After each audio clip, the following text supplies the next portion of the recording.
Taiwan is being hit by the biggest storm to strike the island in nearly 30 years. Typhoon Kong-rey has been packing maximum wind speeds of over 184 kilometres an hour. Waves of up to 10 metres are pounding the shores along the island's mountainous east coast, where the typhoon has made landfall.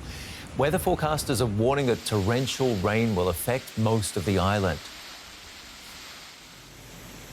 I'm joined now by DW correspondent James Chater in Taipei. James, the typhoon just made landfall. How big is its impact? Absolutely. Well, the entirety of this island is essentially on lockdown today. Schools, businesses, financial markets all shut in preparation for the arrival of this storm, the strongest typhoon to hit Taiwan in nearly 3 decades.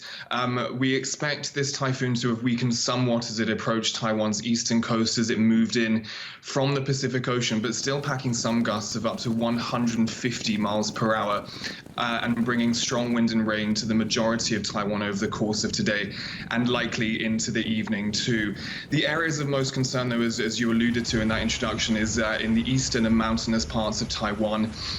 This is part of Taiwan where the infrastructure is not quite as complex, more sparsely populated, and is more prone to the impacts of these typhoons. From those areas, we understand some 1,000 people have been evacuated from high-risk areas, and some 36,000 troops remain on standby to assist with emergency operations. In terms of the future path of this typhoon, we're expecting it to move over the Taiwanese mainland over the course of today and into tomorrow, moving out into the Taiwan Strait, weakening again as it approaches China, the southeastern provinces of China, where officials have already also issued warnings for the approaching storm.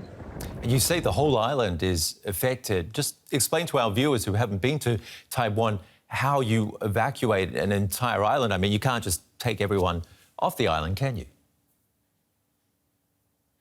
Yeah, absolutely. So important to point out, it's not an evacuation per se. What happens when it's a typhoon day, as they're called in Taiwan, is the majority of schools and businesses remain shut. Authorities urge residents to remain at home as far as possible.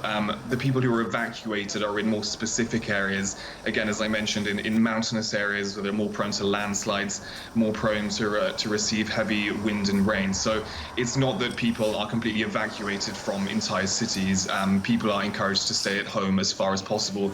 So life does feel strange. A lot of the normal operations of businesses are shut down, but it's only in those key areas more prone to the worst impacts of this typhoon that see evacuations. Has there ever been a typhoon season like this one this year? Yeah, we're already on the 3rd typhoon of this typhoon season in Taiwan, which usually runs from May to October. We had Typhoon Gamey in July, then Typhoon Krathon hitting Taiwan just a couple of weeks ago in early October, and now this typhoon, again, one of the strongest to hit Taiwan in nearly 3 decades.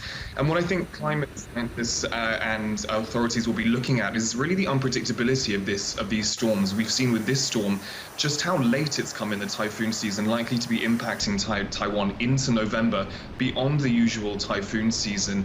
And that's something that authorities looking ahead will be thinking about how to manage: the unpredictability of these storms, the speed with which they're intensifying, and also the time frame in which they can hit Taiwan, possibly enlarging in the years ahead. James Chater, thank you for all the details from Taipei.